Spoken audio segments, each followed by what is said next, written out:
If you gave 1,000 people a list of adjectives to describe themselves with, and one of the adjectives was happy and another of the adjectives was social, you'd find that those who rated themselves high on happy would also rate themselves high on social, and those who rated themselves low on happy would also rate themselves low on social.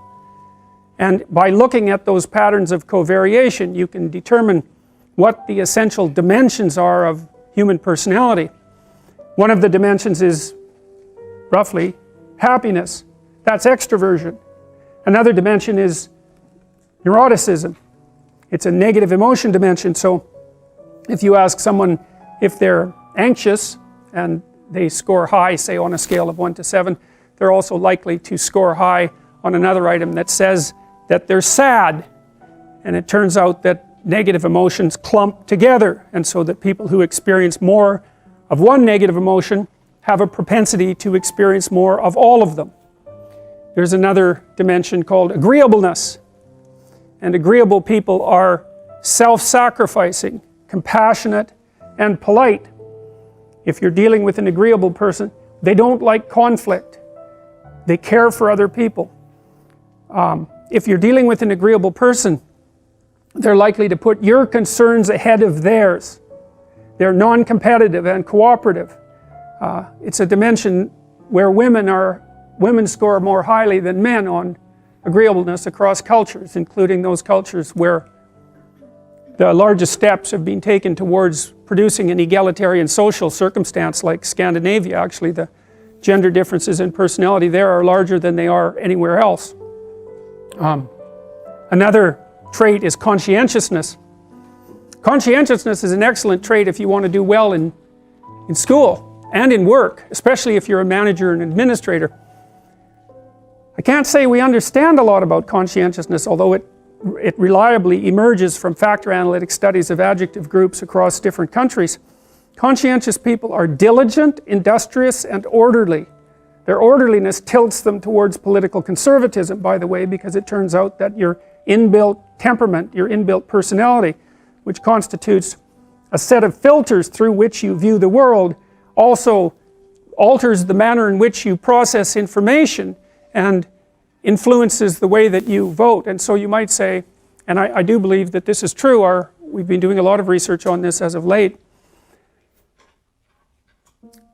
the more accurate a measure you take of someone's political beliefs, the more you find that personality is what's predicting them.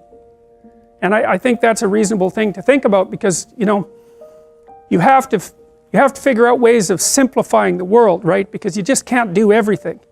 And so people are specialized. They have specialized niches that they occupy. You could think about them as social niches. Like a niche is a place where your particular skills would serve to maintain you.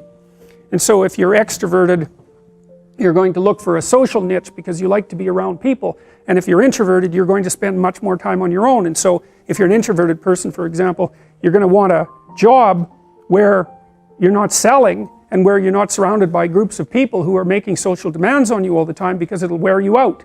Whereas if you're extroverted, that's just exactly what you want. And so the extrovert sees the world as a place of social opportunity, and the introvert sees the world as a place to retreat from and spend time alone.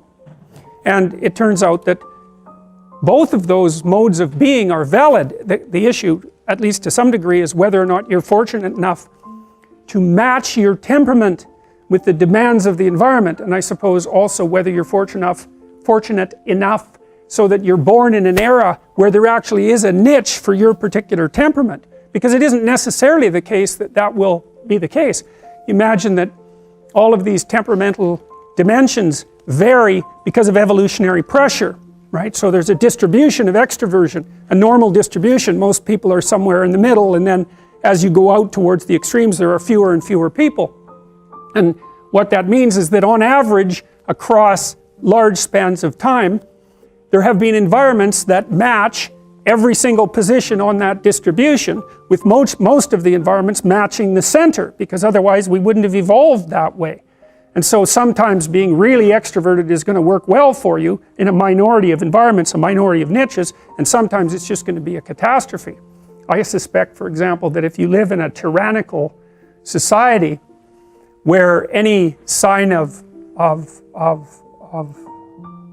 personally oriented activity is likely to get you in trouble, that being extroverted and low in neuroticism wouldn't be a very good idea, because you're going to be mouthy and happy and saying a lot of things, unable to keep your thoughts to yourself, and you're going to be relatively fearless. Now, I don't know that for sure, because we haven't done the studies that precisely match temperamental proclivity to environmental demand, but you get what I mean.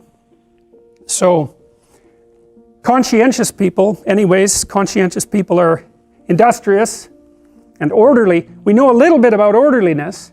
It seems to be associated, strangely enough, with disgust sensitivity, which I suppose isn't that surprising. You know, if you take an orderly person and you put them in a messy kitchen, they respond with disgust and want nothing more than to straighten it all out and organize it and clean it. And there's tremendous variability in orderliness.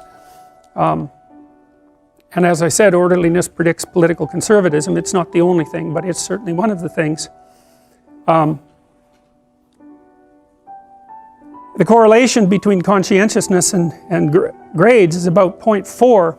It's about 16% of the variance. It's the second best predictor of university grades after intelligence. And we'll talk about intelligence during this course too. Intelligence is actually a relatively straightforward concept. I don't think I'll get into it today, but conscientious people, their industriousness and their orderliness makes them schedule their time. So they make efficient use of their time. They use schedules and that sort of thing. We haven't been able to figure out anything about the underlying biology or psychology of industriousness. We've tried really dozens and dozens of tests attempting to find a laboratory measure on which industrious people do better, and we've failed completely. And there's no animal models of industriousness either. And so I would say it's a great mystery that remains at the heart of trait psychology. And maybe it's a human specific category, you know. I mean, you can think of sled dogs maybe of being industrious, and maybe sheepdogs and animals that work like that, but of course they've been trained by human beings. So, but it isn't obvious that animals are industrious the same way we are. I mean, industriousness involves sacrificing the present for the future, something like that. And it seems like you have to be able to conceptualize time in order to sacrifice the present for the future. One of the things that I would recommend that you do as students in this course, and maybe in every course, speaking of industriousness, is come up with a plan of attack for the course and use a scheduler. You know, if you treat your university career like a full-time job, you're much more likely to succeed. And if you keep up on the readings and you keep up on the essays and all of that, then you're much less likely as well to fall into despair when you get too far behind.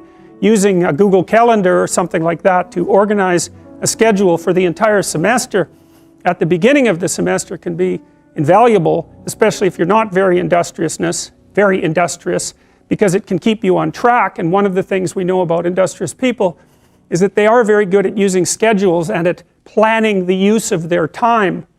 And so I would like to say that you should all be smarter, but I don't know how you could be smarter.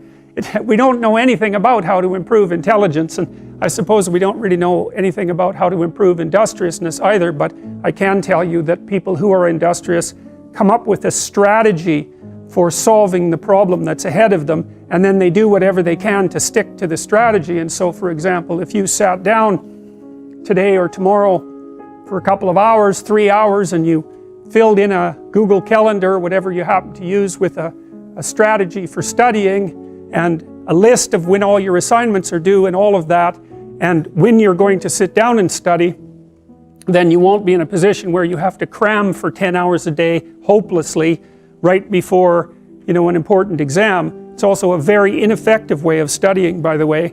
I mean, first of all, people who cram for 10 hours say they're studying for 10 hours, but they rarely are because, well, I can't study for 10 hours. I don't have the power of concentration that would enable me to do that for that prolonged period of time.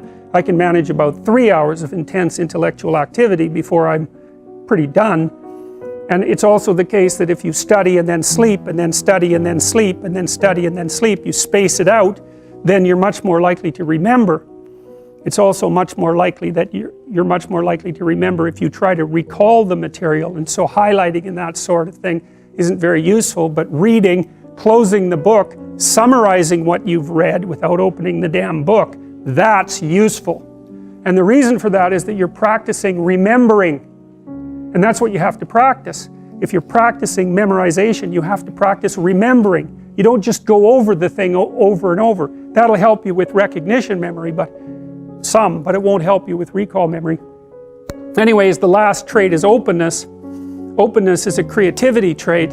It's also associated with intelligence, in that intelligent people, and I'm speaking technically of IQ, tend to be higher and tend to be more creative, which is hardly surprising. Creative people are more likely to be liberal politically, by the way.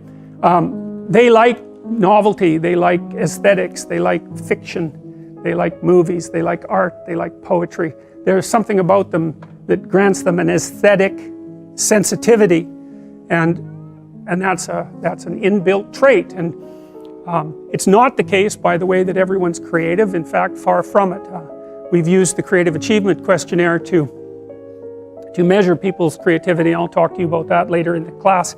And the Creative Achievement Questionnaire takes 13 dimensions of creativity. So, writing, dancing, acting, scientific investigation, entrepreneurial activity, architectural activity, cooking, there's a handful of others, singing, etc. The sorts of things that you would assume that people could be creative about. And then it asks people to rate themselves on a scale from 1 to 10 on their level of achievement with regards to all those creative domains, with 0 being, I have no training or proficiency in this area, and 70% of people score 0 across the entire Creative Achievement Questionnaire.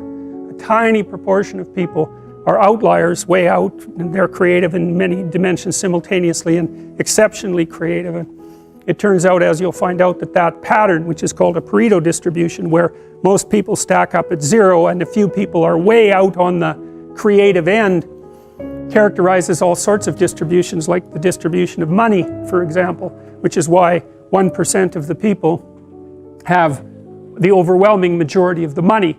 It's a different 1% across time.